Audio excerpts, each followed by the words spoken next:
আজকে আমরা তৈরি করা শিখব 12 ভোল্ট ট্রান্সফরমার থেকে সরাসরি 5 ভোল্ট আউটপুট পাওয়ার জন্য একটি ছোট্ট সার্কিট, অর্থাৎ 12 volt to 5 volt converter circuit. আর এই সার্কিটটি আমরা দুই রকম ভাবে তৈরি করতে পারি, একটি পিসিবি সার্কিটের মাধ্যমে আর একটি কোনো সার্কিট ছাড়াই।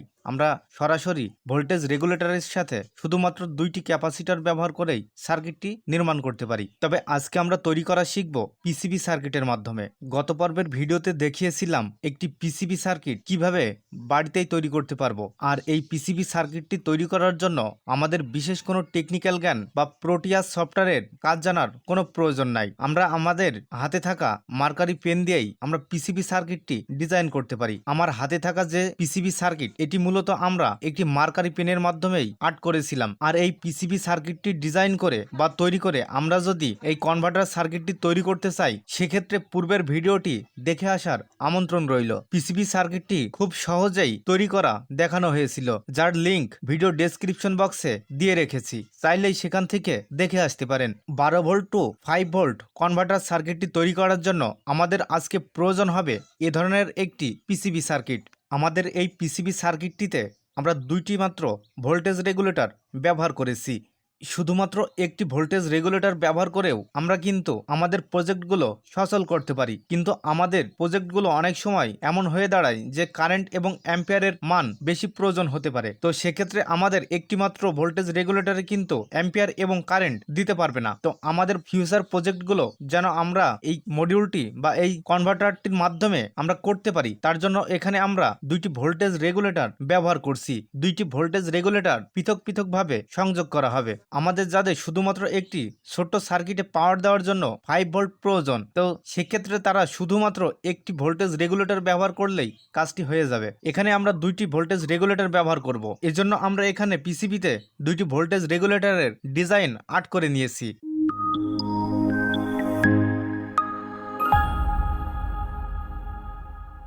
এজন্য আমাদের প্রয়োজন হবে দুইটি 7805 ভোল্টেজ রেগুলেটর, দুইটি 33 UF 50 ভোল্ট ক্যাপাসিটর, আরও প্রয়োজন হবে দুইটি 104 PF ক্যাপাসিটর। ভোল্টেজ রেগুলেটর দুইটি যেন উত্তপ্ত হয়ে নষ্ট না হয়ে যায়, সেজন্য আমাদের দুইটি হিটসিঙ্ক ব্যবহার করতে হবে। প্রথমে আমরা 7805 ভোল্টেজ রেগুলেটরের পিন আউট সম্পর্কে জানব। আর আমরা যারা শুধুমাত্র একটি ভোল্টেজ রেগুলেটর দিয়েই 5 ভোল্ট আউটপুট পেতে চাই, তো সেক্ষেত্রে আমরা এই ভিডিওটি মনোযোগ সহকারে দেখব। ভোল্টেজ রেগুলেটরের পিন আউট সম্পর্কে আমরা ধারণা অর্জন করতে পারলেই আমরা এই সার্কিটটি কিন্তু তৈরি করতে পারবো। আমাদের ভোল্টেজ রেগুলেটরটি যদি আমরা হাতে এভাবে ধরি, সেক্ষেত্রে আমাদের বাম পাশের যে প্রথম পিন, এই পিনটাতে আমাদের মিনিমাম 7 ভোল্ট অথবা 12 ভোল্ট ইনপুট দিতে হবে। আর মাঝখানের পিনটিতে আমরা গ্রাউন্ড লাইন বা নেগেটিভ লাইন সংযোগ দিব। আর এ পাশের যে সর্বশেষ লেগ, এটি দিয়ে আমাদের 5 ভোল্ট আউটপুট হবে, এটি আমাদের পজিটিভ লাইন আউটপুট হবে। আর আমাদের নেগেটিভ পাওয়ার জন্য গ্রাউন্ডের সাথে অর্থাৎ মাঝখানের পিনের সাথে সংযোগ দিতে হবে। আর ভোল্টেজ রেগুলেটরটি সঠিকভাবে কানেকশন দেওয়ার জন্য যেন ভোল্টেজ ড্রপ না হয়, সেজন্য আমাদেরকে এখানে 33 UF 50 ভোল্ট ক্যাপাসিটর ব্যবহার করতে হবে। ক্যাপাসিটরটিতে আমরা দেখতে পাচ্ছি এপাশে আমাদের নেগেটিভ চিহ্ন, নেগেটিভ চিহ্নটি আমাদের ভোল্টেজ রেগুলেটরের মাঝখানের সাথে সোল্ডারিং করতে হবে। আর ক্যাপাসিটরের পজিটিভ লেগটি ভোল্টেজ রেগুলেটরের বাম পাশের সাথে, অর্থাৎ যেখান দিয়ে আমরা 12 ভোল্ট ইনপুট দিব, সেখানে এভাবে আমরা সোল্ডারিং করব। ক্যাপাসিটরটি সোল্ডারিং করা সম্পন্ন হলে এবার আমরা 104 অর্থাৎ 104 পিএফটি, এই পিএফ এর কোনো নেগেটিভ পজিটিভ লেগ নাই, যার কারণে আমরা যে কোনো ভাবেই এটি সোল্ডারিং করতে পারি। পিএফ ক্যাপাসিটরের একটি লেগ 5 ভোল্ট যেখান দিয়ে আউটপুট হবে, এখানে আমরা সোল্ডারিং করব। আরেকটি পিন আমরা গ্রাউন্ডের সাথে এখানে এভাবে সোল্ডারিং করে দিব। সেক্ষেত্রে আমাদের ভোল্টেজ ড্রপ হওয়ার বা ভোল্টেজ আপ ডাউন করার কোনো সম্ভাবনা থাকবে না। এবার আমাদেরকে এখান দিয়ে 5 ভোল্ট আউটপুট বের করতে হবে। আর এপাশ দিয়ে আমরা 12 ভোল্ট ইনপুট দিব, যা আমরা ইতিপূর্বে বললাম। তো এই হলো আমাদের আজকের ছোট্ট এই সার্কিটটি। আর এই সার্কিটটি আমরা এই পিসিবি বোর্ডের উপরে বিল্ডিং করব। ভোল্টেজ রেগুলেটর দুটি প্রথমে আমাদেরকে হিটসিংয়ের সাথে লাগিয়ে নিতে হবে। 7805 ভোল্টেজ রেগুলেটর দুটির সাথে হিটসিং লাগানো সম্পন্ন। তবে বিশেষভাবে খেয়াল রাখতে হবে, আমাদের ভোল্টেজ রেগুলেটরটি লাগানোর জন্য এখানে স্ক্রু খুব সুন্দর মতো টাইট দিতে হবে। আমরা বেশি পরিমাণও টাইট দিব না, যেন আমাদের ভোল্টেজ রেগুলেটরটি ফেটে না যায়। এবার আমাদের পিসিবি সার্কিটটি সুন্দর মতো ধরতে হবে। আমরা যেভাবে ডিজাইন করব সেভাবে আমাদেরকে ধরতে হবে। আমরা পিসিবিটি তৈরি করার জন্য পূর্বে থেকেই একটি ডায়াগ্রাম আর্ট করে নিয়েছিলাম। আমরা এই ডায়াগ্রাম দেখে দেখে কিন্তু আমাদের পিসিবিতে কম্পোনেন্টগুলো লাগাবো। আর এই ডায়াগ্রামটি কিভাবে তৈরি করব বা এই পিসিবিটি কিভাবে ডিজাইন করব তা কিন্তু ইতিপূর্বের ভিডিওতে রয়েছে। প্রথমে 7805 ভোল্টেজ রেগুলেটরটিকে আমাদের এই 3টি লেগ পিনের সাথে লাগিয়ে নিতে হবে। আমাদেরকে এভাবে লাগাতে হবে, অর্থাৎ আমরা ডিজাইনটা এভাবে করছিলাম। আমরা যদি এভাবে লাগাই তো সেক্ষেত্রে আমাদের ভোল্টেজ রেগুলেটরটিও নষ্ট হয়ে যাবে, কিন্তু আমাদের কাঙ্ক্ষিত ফলাফল কিন্তু আসবে না। ভোল্টেজ রেগুলেটরটি আমরা এভাবে লাগিয়ে নিচ্ছি। এবার বলেছিলাম 33 ইউএফ ক্যাপাসিটরটি আমরা 12 ভোল্ট যেখানে ইনপুট দিব ভোল্টেজ রেগুলেটরে সে পাশে আমরা এটিকে লাগাতে হবে। তো সেক্ষেত্রে আমরা এটি সেভাবেই লাগিয়ে নিচ্ছি। এবার 104 পিএফটি গ্রাউন্ডের সাথে এবং 5 ভোল্ট আউটপুট পিনের সাথে লাগিয়ে নিচ্ছি। এবার লেগগুলোকে আমরা সুন্দর মতো সোল্ডারিং করে দিব।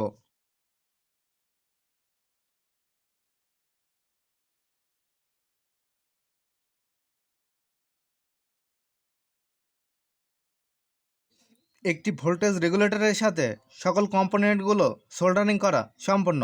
এবার বাড়তি লেগগুলো কেটে ফেলব। এবার আমরা দ্বিতীয় ভোল্টেজ রেগুলেটরটির সাথে কম্পোনেন্টগুলো লাগিয়ে নিব।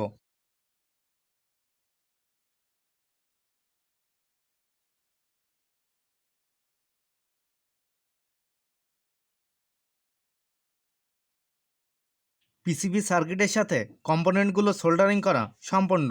ছোট্ট এই সার্কিটটি দেখতে কিন্তু খুব সুন্দর লাগছে। এবার আমরা এখানে হেডার লাগাবো, অর্থাৎ আমরা এই সার্কিটটি থেকে আর্ডুইনোতে পাওয়ার দিব। আর্ডুইনোতে পাওয়ার দেওয়ার জন্য আমরা এ ধরনের হেডার ব্যবহার করছি। তবে যারা আর্ডুইনোতে পাওয়ার না দিয়ে অন্য কিছুতে পাওয়ার দিতে চাই তো সেক্ষেত্রে আমি বলবো এখানে সরাসরি তার লাগাতে।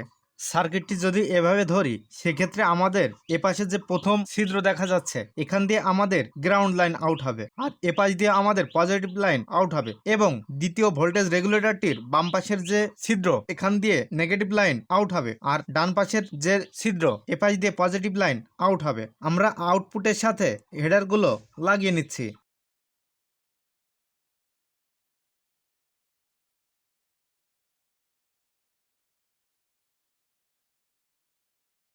হেডারের লেগগুলো সুন্দর মতো সোল্ডারিং করব। এখানে যখন আমরা ওয়্যার ব্যবহার করব তো সেক্ষেত্রে আমাদের লেগগুলো খুলে যেতে পারে, এজন্য এখানে সুন্দর মতো সোল্ডারিং করব। এবার দ্বিতীয় ভোল্টেজ রেগুলেটরের সাথেও হেডারগুলো লাগিয়ে নিব।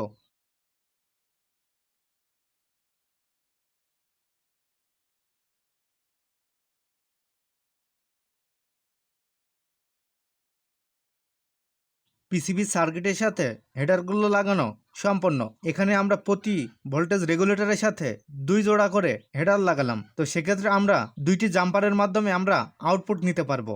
এপাশের যে 2টি হেডার এখান দিয়ে আমাদের 2টি গ্রাউন্ড লাইন, এপাশের যে 2টি হেডার এপাশ দিয়ে আমাদের 2টি পজিটিভ লাইন আউটপুট হবে। তো এই ভোল্টেজ রেগুলেটরটির ক্ষেত্রেও একই ব্যাপার।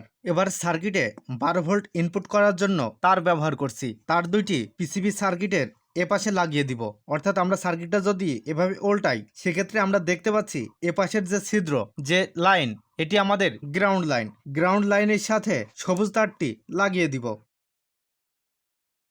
এবার এপাশের ছিদ্রের সাথে হলুদ তারটি লাগিয়ে দিব। এই লাইনটি আমাদের পজিটিভ লাইন। আমরা সার্কিট ডিজাইন যেভাবে করব আমরা ডিজাইনটি পুনরায় দেখে দেখে তারগুলো বা কানেকশনগুলো লাগানোর চেষ্টা করব।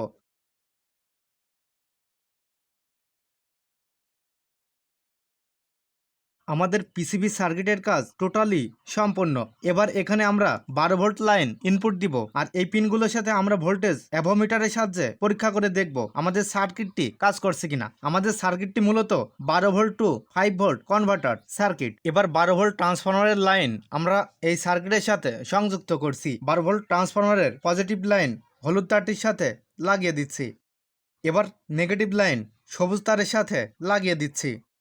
এবার ট্রান্সফরমারের সাথে বিদ্যুৎ সংযোগ দিব। এবার আমরা ভোল্টেজটি মেপে দেখব, এজন্য 12 ভোল্ট লাইনের সাথে প্রথমে মিটারটি ধরছি।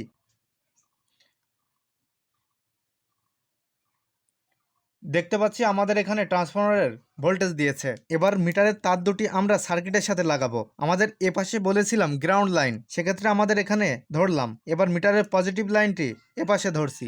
আমরা মিটারের দিকে দেখতে পাচ্ছি 4.9 ভোল্ট।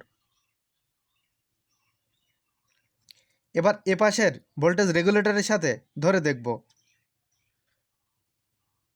এখানে দেখতে পাচ্ছি 4.8 ভোল্ট, অর্থাৎ আমাদের এই সার্কিটটি 5 ভোল্ট আউটপুট দিচ্ছে। ছোট্ট এই সার্কিটটি আমরা এই পিসিবি সার্কিটের মাধ্যমে তৈরি করলাম, যেন আমাদের ফিউচার প্রজেক্টগুলো খুব সহজেই তৈরি করতে পারি। আগামী ভিডিওতে দেখানো হবে জিএসএম মডিউল এবং আর্ডুইনোর সাহায্যে আমরা পৃথিবীর যে কোনো প্রান্ত থেকে আমাদের বাসাবাড়ির যে কোনো ইলেকট্রিক এবং ইলেকট্রনিক্সের ডিভাইস আমরা নিয়ন্ত্রণ করতে পারবো। এছাড়াও আমরা বাড়িতে বসে কিংবা পৃথিবীর যে কোনো জায়গায় বসেই আমরা আমাদের মাঠের সেচ পাম্পটিকে আমরা অন অফ করতে পারবো বা আমাদের জমিতে সেচ দিতে পারবো মাঠে উপস্থিত না হয়েই। আজকের ভিডিওটি দেখার জন্য সবাইকে ধন্যবাদ। আগামীর ভিডিওগুলো দেখার আমন্ত্রণ জানিয়ে আজকের মতো এখানেই বিদায় নিচ্ছি। সবাই ভালো থাকবেন, সুস্থ থাকবেন। আল্লাহ হাফেজ।